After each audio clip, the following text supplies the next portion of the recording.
एक राजा था। उसके महल के उपवन में एक आम का पेड़ था। उस आम के पेड़ पर एक तोता रहता था। एक बार तोते को कहीं से सोने की एक अशर्फी मिल गई। तोता अशर्फी का भला क्या करता, इसलिए तोते ने वह अशर्फी लाकर राजा को दे दी। तोते को लगा कि राजा उसे धन्यवाद देगा, लेकिन राजा ने उससे कुछ नहीं कहा।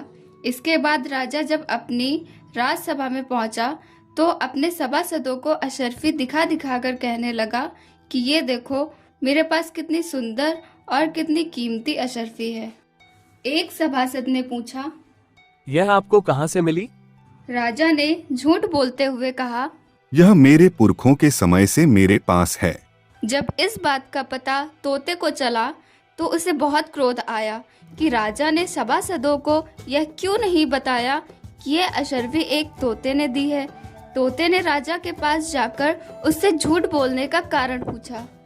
तब राजा ने कहा, यदि मैं कहता कि तुमने मुझे यह अशर्फी दी है तो लोग मुझ पर हंसते कि मैंने एक तोते से अशर्फी ले ली। तोता बोला, लेकिन सच तो यही है। इस पर राजा इठला कर बोला, इससे क्या होता है?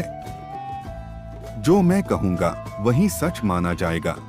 तोते ने राजा से कहा, लेकिन मैं सबको सच बता कर रहूँगा, क्योंकि जब मैंने आपको यह अशर्फी दी है तो आपको मुझे इसका श्रेय देना ही चाहिए। भले ही मैं तोता हूँ तो इससे क्या होता है? व्यक्ति अपने कर्म से बड़ा होता है, जाति, धर्म या समुदाय से नहीं। आप राजा हैं, आपको यह बात समझनी चाहिए। राजा हंसकर बोला, ठीक है, तुमसे जो बने सो कर लो, तुम्हारा कहा कोई नहीं मानेगा। राजा के इस व्यवहार से क्षुब्ध होकर तोता अपने घोंसले में लौट आया।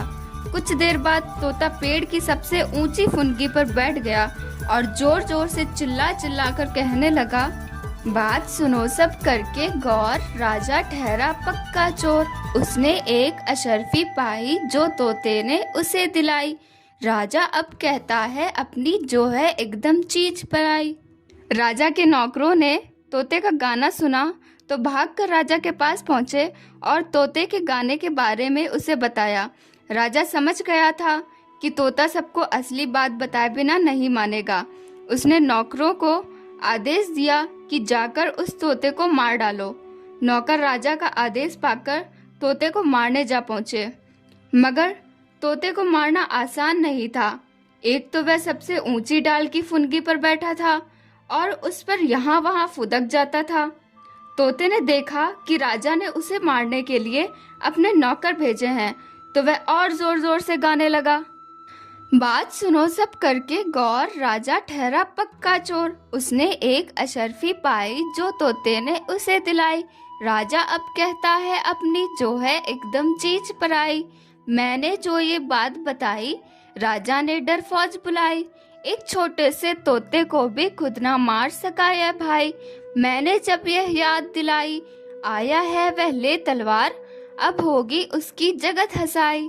राजा के नौकरों ने तोते का गाना सुना तो भागकर राजा के पास पहुंचे और तोते के गाने के बारे में उसे बताया। राजा को बहुत गुस्सा आया। उसने स्वयं जाकर तोते को मारने का निश्चय किया। वह ढाल तलवार लेकर निकला। तोते ने देखा कि राजा उसे मारने के लिए तलवार और ढाल लेकर आया है, तो वह और जोर जोर से गाने लगा, बात सुनो सब करके गौर, राजा ठहरा पक्का चोर। उसने एक अशर्फी पाई जो तोते ने उसे दिलाई। राजा अब कहता है अपनी जो है एकदम चीज पराई। मैंने जो ये बात बताई, राजा ने डर फौज बुलाई। एक छोटे से तोते को भी खुद ना मार सका यह भाई। मैंने जब यह याद दिलाई, आया है वह ले तलवार, अब होगी उसकी जगत हसाई। इस पर नौकरों ने राजा को समझाया कि महाराज, एक छोटे से तोते को मारने के लिए ढाल तलवार की क्या आवश्यकता, उसे तो गुलेल से मार गिराया जा सकता है। राजा को नौकरों की बात पसंद आई। उसने गुलेल उठाई और जा पहुंचा पेड़ के नीचे। तोता दिखते ही राजा ने गुलेल से निशाना साधा और गुलेल चला दी। तोता तो फुदक कर दूसरी डाल पर जा बैठा, लेकिन गुलेल का कंकड़ डाल से टकराकर पलटकर राजा को आ लगा। कंकड़ लगते ही राजा के प्राण पखेरु उड़ गए। इस प्रकार नन्हे से तोते ने राजा को उसके झूठ का दंड दे दिया और सबको सिखा दिया कि किसी को भी अपने से छोटा मानकर उसके अधिकारों का हनन नहीं करना चाहिए। यदि हम अपने से छोटों के अधिकारों का हनन करते हैं तो हम समाज की नजरों में खुद गिर जाते हैं।